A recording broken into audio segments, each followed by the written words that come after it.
Assalamualaikum warahmatullahi wabarakatuh. Bismillahirrahmanirrahim. Allahumma sholli ala sayyidina Muhammadin fil awalin, sholli ala sayyidina Muhammadin fil akhirin.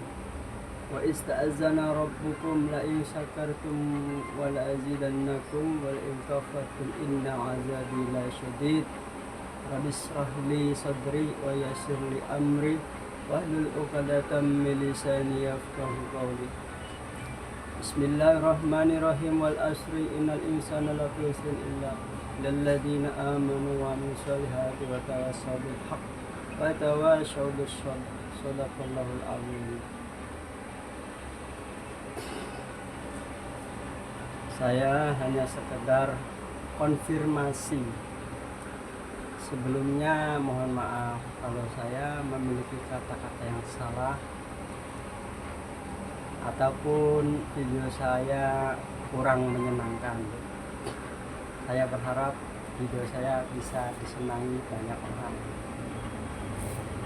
Yang pertama, saya mengkonfirmasi kepada sahabat-sahabat saya yang sudah sepuh atau yang sudah tuir, yang saat ini masih mengaktif mengimami, dan sahabat-sahabat saya yang sedang ingin belajar menjadi imam. Kemarin saya sudah membicarakan tentang kriteria seorang imam. Nah, saat ini, detik ini saya ingin mengkonfirmasi bacaan suratul Fatihah. Yang mana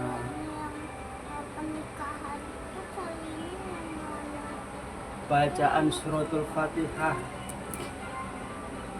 yang saya dapat dari wejangan-wejangan guru-guru saya yang merupakan diambil dari kajian beberapa kitab, seperti kitab-kitab yang menjelaskan bab-bab tentang sholat. Dan kita mengerti bahwa rukunnya sholat yang wajib itu adalah suratul Fatihah. Jika bacaan suratul Fatihah kita tidak benar, maka sholat kita tidak sah atau kurang afdol. Saya banyak mengikuti atau menjadi makmum imam-imam yang sepuh. Benar kata Rasulullah SAW, usia senja itu lidahnya keluh, maka diharuskan untuk mundur supaya yang muda tampil. Seperti halnya pembacaan suratul Fatihah, kebanyakan saya dengar di telinga saya pada mereka yang kurang fasih, tajwidnya, tartilnya, makhrajnya, qalqalahnya. Dan sepengetahuan saya, mereka yang berusia di atas 50-60 itu jarang sekali pengetahuan tentang mengaji. Bahkan banyak yang usia 50-60 itu yang sampai saat ini pun hijaiyah tidak kenal.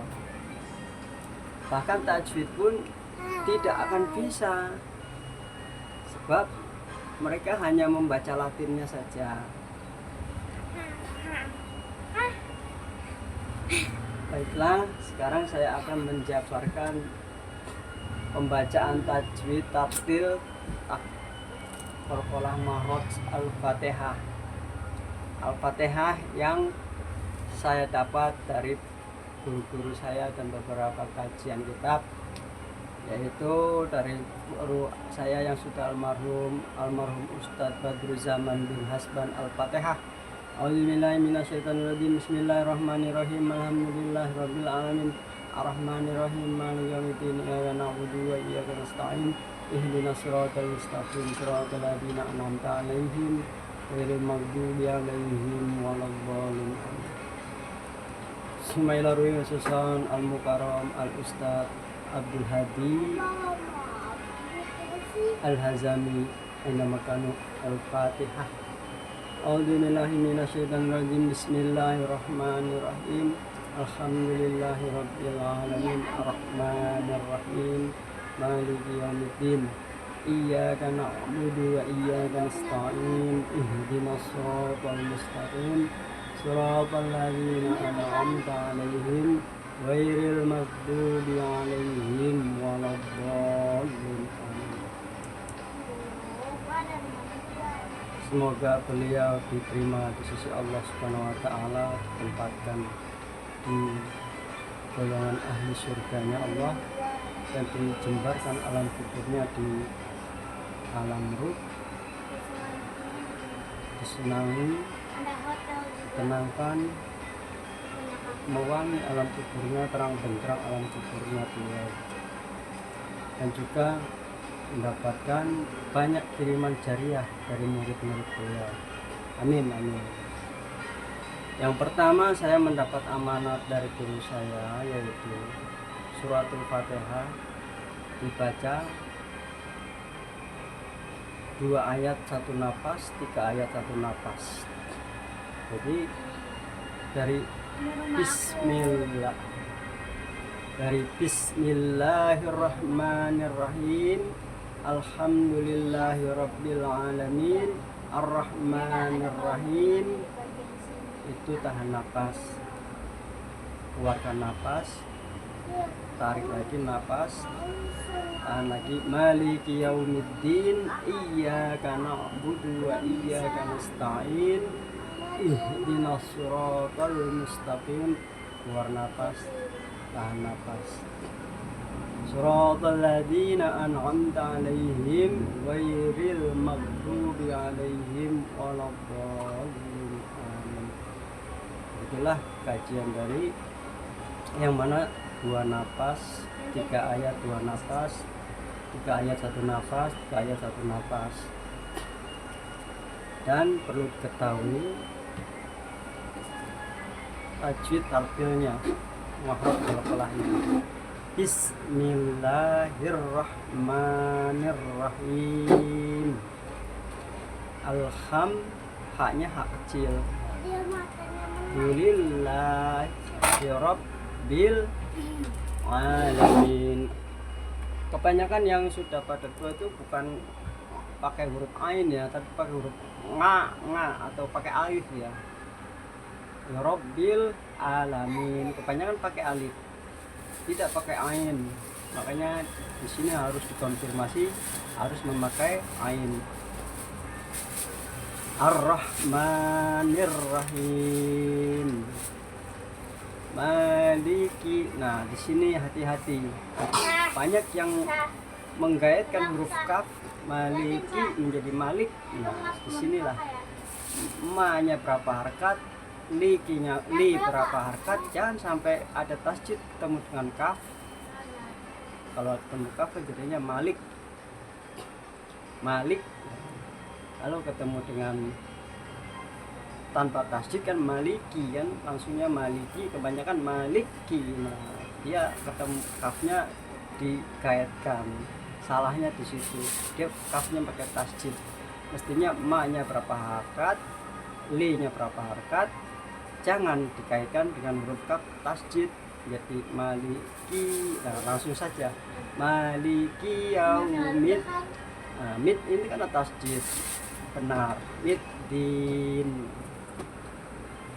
Terus kita lanjut kepada ayat iya, karena kebanyakan mereka itu memakai iya kananya, alifnya tidak pakai tasjid tapi iya. Seharusnya memakai tasjid, alif dengan iya gaet. Iya karena, nah kananya ini pakai ain.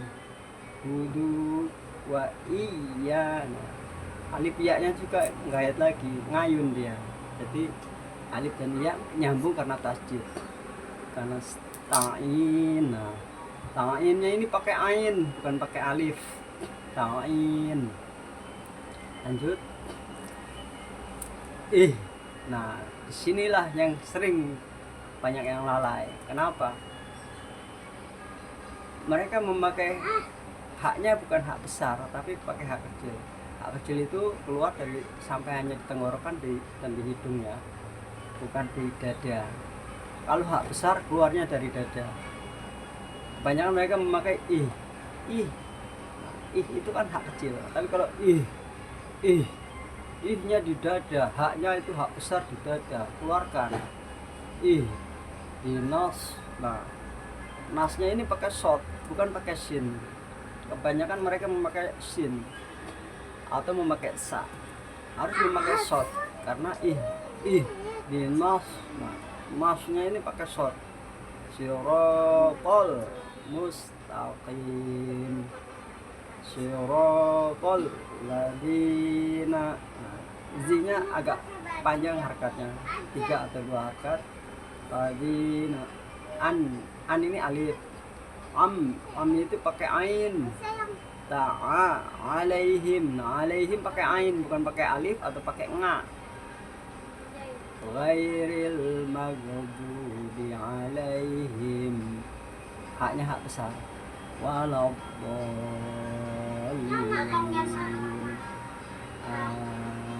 Mengucapkan amin juga kita harus benar-benar amin kepada Allah, karena amin ini disaksikan oleh para ribuan malaikat.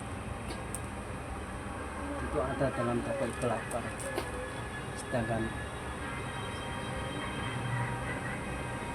suratul Fatihah itu hukumnya wajib. Jadi hati-hati dalam membaca suratul Fatihah di saat kita menjadi imam. Ingat, dalam kitab keterangan menjelaskan, banyak beberapa kitab menjelaskan, jika kita membaca Al-Fatihah batuk berturut-turut atau kita lagi flu dan pilek, usahakan mundur, jangan menjadi imam, karena itu membatalkan rukun sholat, rukun wajibnya sholat atau sahnya sholat menjadi imam. Harus mundur jika kita flu. Maka Rasul mengatakan, jadi seorang imam itu harus yang sehat dan kuat. Bahkan Sayyidina Ali radhiyallahu anhu itu mengimami Rasulullah itu suaranya lantang, keras dan semangat. Para sahabat untuk itu Rasul mengatakan, kamu menjadi seorang imam, semangat, suaranya lantang dan keras, namun bacaannya tajwid, tartil, makhraj dan qalqalahnya benar. Ya, kira sedemikian rupa pengetahuan dari saya melalui guru saya dan dari beberapa kajian kitab. Mudah-mudahan bisa dicermati, dipahami, dan dimengerti. Mohon maaf karena saya mengikuti Rasulullah dan ulama-ulama yang mengarahkan kitab yang benar-benar ulama warasatul anbiya, penerus Nabi itu kan para ulama yang memberikan keterangan di dalam kitab-kitabnya seperti Anu Tolibin, Tafsir Al-Akbar, Bulughul Maram, Durratun Nasim. Itu kan yang mengarang kitab-kitab tersebut adalah ulama-ulama yang khos atau yang sudah dekat kepada Allah, yang sudah ahli ibadah dan benar-benar ahli alim. Makanya dinamakan al-alim al-ulama. Jadi janganlah kita tidak menghargai kitab-kitab tersebut, karena kitab-kitab tersebut adalah wejangan dari kekasih-kekasih Allah juga. Mudah-mudahan bermanfaat video ini. Astagfirullahaladzim min kulli dhanbin alim la yaghfiru dzunuba illa anta faghfir lana maghfiratan minnika warhamna innaka antal ghafurur rahim. Mohon maaf lahir dan batin. Wassalamualaikum warahmatullahi wabarakatuh.